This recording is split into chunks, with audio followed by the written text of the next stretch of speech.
La macabra historia de Ed Gein, el asesino que inspiró Psicosis y la masacre de Texas. La policía de Wisconsin no podía creer los elementos que decoraban la caótica escena.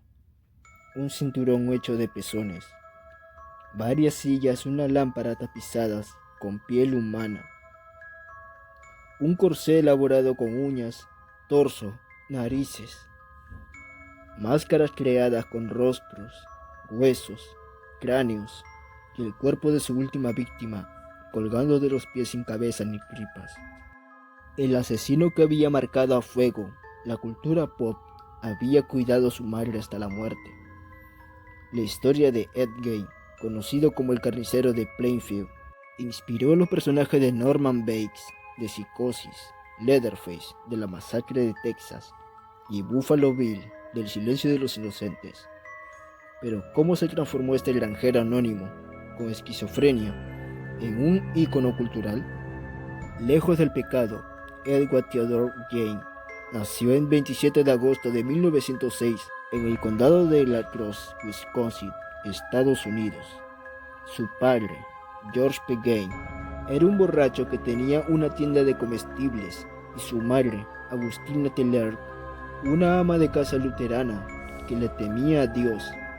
La familia la completaba Henry, su hermano mayor, con 4 años más.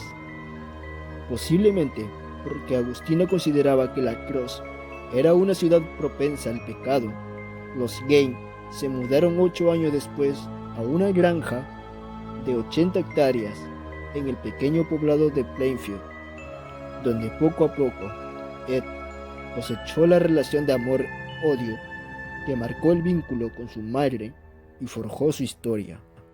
Agustina era una ferviente religiosa que creía en el apocalipsis y consideraba que las mujeres eran prostitutas creadas por el diablo.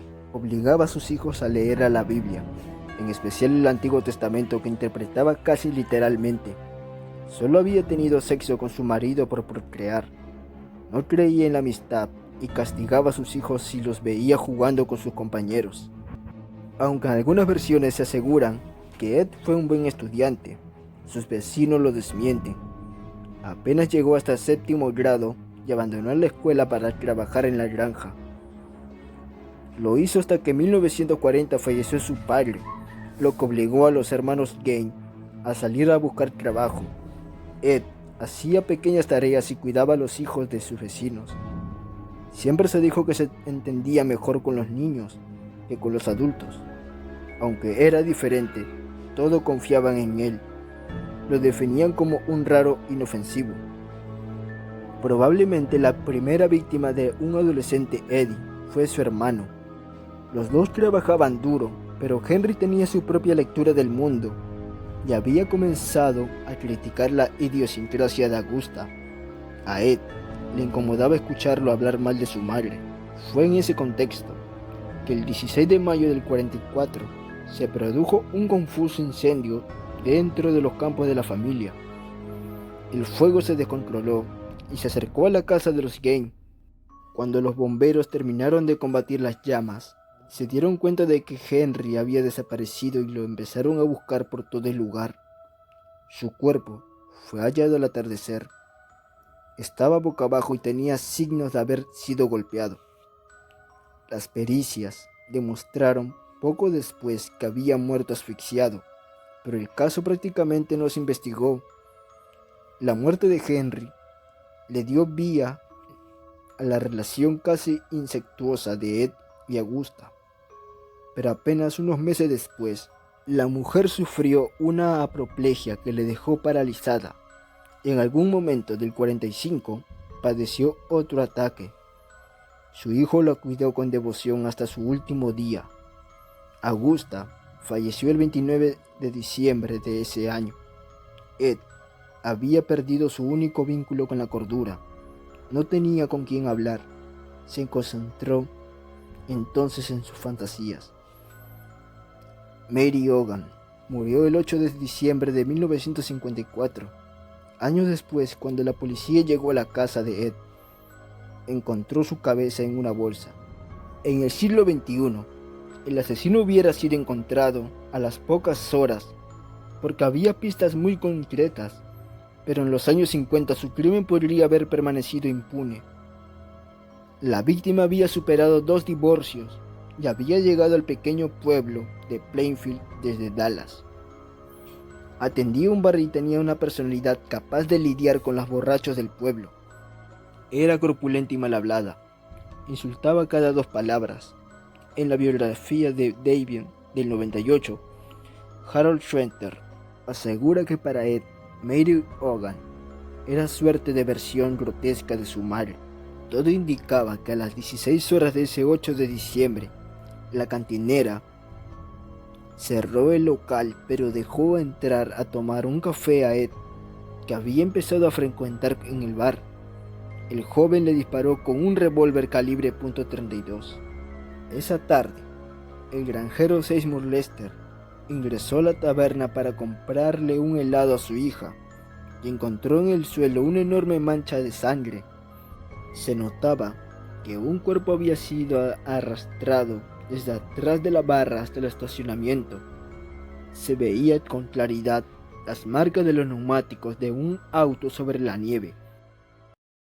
El último crimen en Plainfield había sido en 1853. Un siglo después, unas 700 personas vivían allí. Y pasaba lo que ocurre en todos los pueblos, en los que todos se conocen. Nadie imagina que su vecino puede ser un asesino en serie. La violencia en el imaginario colectivo está lejos, en las grandes ciudades. Las peculiaridades de Gain pasaron desapercibidas, no porque no fueran visibles, sino porque las demás hicieron la vista gorda. La desaparición de Mary Hogan comenzó a ser investigada por un inexperto alguacil que solo había visto cadáveres durante la Segunda Guerra Mundial, pero que poco y nadie sabía la criminología y quizás nunca pensó encontrarse con un caso así. Ed Gein no tenía electricidad ni agua potable en su casa. Los rumores en el pueblo eran de los más variados e incluían la versión de que Mary Hogan había sido secuestrada por la mafia. No ha desaparecido. Está en mi granja, solía bromear Ed. El crimen por el que Ed Gein finalmente fue descubierto fue sencillamente torpe. Fue brutal, claro, pero a que ningún asesino que quiere permanecer impune se le ocurriría dejar tantos rastros. La última víctima fue la dueña de una ferretería, Bernice Worden. En el anochecer, el 15 de noviembre del 57, Ed ingresó al local del que era un cliente habitual y pidió un galón de líquido anticongelante. Acordó regresar por la mañana a retirarlo. Al otro día, empezó la temporada de caza de ciervos en Plainfield. La costumbre indicaba que todos los hombres desfilaban hacia el bosque y volvían a atardecer con sus trofeos. Aquel día en el pueblo se empezó a rumorear que era raro que Bernice no abriera la ferretería. Cuando su hijo regresó de cazar, inmediatamente dio aviso a la policía. Como Mary Hogan, su madre había desaparecido, y no tardó en apuntar a Ed, cuyo nombre figuraba en la última factura de venta. Todos los caminos conducían a la granja de los Gein. Así estaba en la ferretería de Bernice Worden. Ed ni siquiera había escondido el cuerpo de Bernice. La había colgado de las piernas en un galpón que lindaba con su vivienda y le había puesto unos ganchos en las orejas, por lo que los policías creen que lo iba a usar para decorar el techo de casa. Como en los ciervos, Ed la había destripado. Era su trofeo frente a una estufa de su corazón y en una bolsa su cabeza, en medio de la oscuridad. Ya que la granja no tenía luz, la policía fue descubriendo con la ayuda de linternas la terrorífica escena que se describe al inicio de esta crónica. Junto a más de una década de basura acumulada posaban fragmentos humanos de los más variados y objetos que Ed había elaborado con partes humanas, como cuernos hechos con cráneos y numerosas obras realizadas con piel, como leotardos, una papelera y varias sillas tapizadas. También había una lámpara creada con rostros humanos, además del cordón de una ventana confeccionado con labios. Había incluso un corsé que consistía en un torso despellejado y un cinturón con pezones. En una bolsa estaba el rostro de Mary Hogan, en una caja estaba su cabeza. El desorden de la casa se convertiría con los años en el prototipo de vivienda que Hollywood adaptó para los asesinos seriales de sus films. Cuando la policía llegó a la habitación de arriba, la puerta estaba cerrada. Los uniformados esperaban lo peor. Sin embargo, su interior estaba intacto. Era el lugar en el que Ed había cuidado a Augusta. Más allá de la humedad, estaba todo impecable. La cama estaba tendida y en la mesa de luz posaba una Biblia. Era su santuario. Era la habitación de Augusta. Ed estuvo 30 horas en silencio. Recién, cuando le dijeron que lo iban a poner frente al cadáver de Bernice, Ed abrió la boca, pidió una tarta de manzana con queso cheddar y confesó. Era el final del psicótico anónimo y el inicio de un ícono cultural conocido como el carnicero de Plainfield, cuya historia llegaría al cine e inspiraría a emblemáticos personajes. Además de los crímenes de Mary Hogan y Bernice Worden, Ed confesó que desde la muerte de su madre hizo unas 40 visitas al cementerio de Plainfield. Solía leer los obituarios para saber cuándo y dónde iban a enterrar a mujeres, y esa misma noche profanaba las tumbas. En algunos casos, robó cuerpos enteros, en otros, solo algunas partes. Siempre negó haber mantenido relaciones sexuales con los cadáveres o comido carne humana. Olían mal, explicó. No está claro cuál era su objetivo. Algunos estudiosos de su caso aseguran que quería transformarse en mujer y cuentan que usaba las máscaras hechas con piel y que incluso posaba genitales femeninos sobre los suyos. Otros piensan que buscaba recuperar a su madre y llenar el vacío que había dejado en su vida. Posiblemente hay una cuota de verdad en ambas versiones. A Ed lo evaluaron durante un mes. El 6 de enero del 58 se realizó una audiencia en la que los peritos informaron su diagnóstico: esquizofrénico, propenso a sufrir alucinaciones. Le había dicho a los psicólogos que se consideraba a sí mismo un instrumento de Dios para resucitar a los muertos. El juez lo declaró incapaz y lo envió al hospital psiquiátrico estatal. Mientras Plainfield estaba revolucionado, los vecinos querían que terminara la pesadilla y se esfumara el torbellino de periodistas y curiosos que los había invadido. El 30 de marzo fue el final. Aquel domingo se iban a subastar la granja de los Jane y los muebles que no habían sido secuestrados e incinerados por la policía. Pero el pueblo amaneció con una densa columna de humo negro.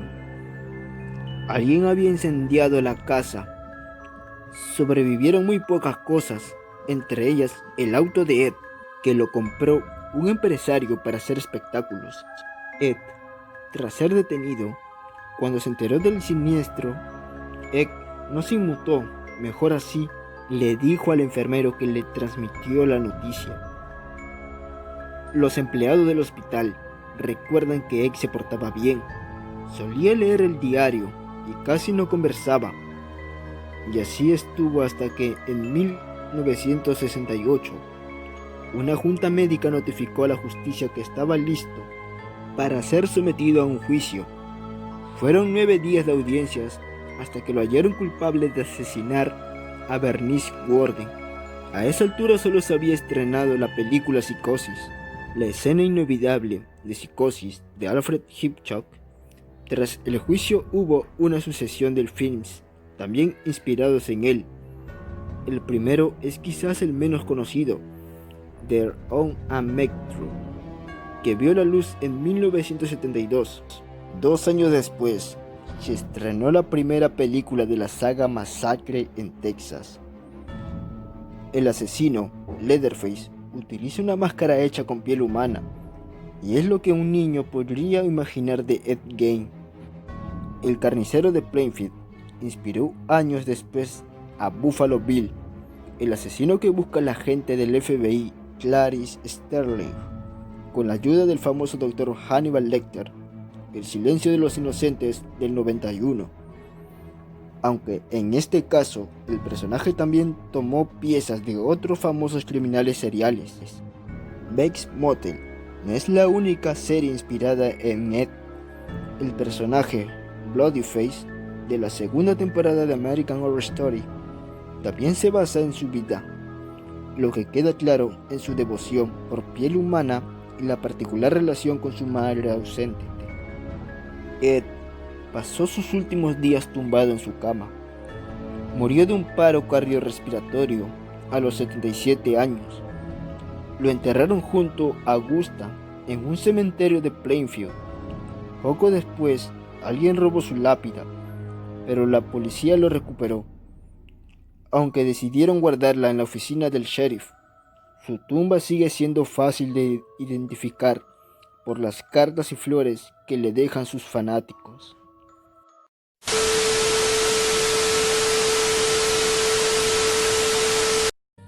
Gracias por ver este video.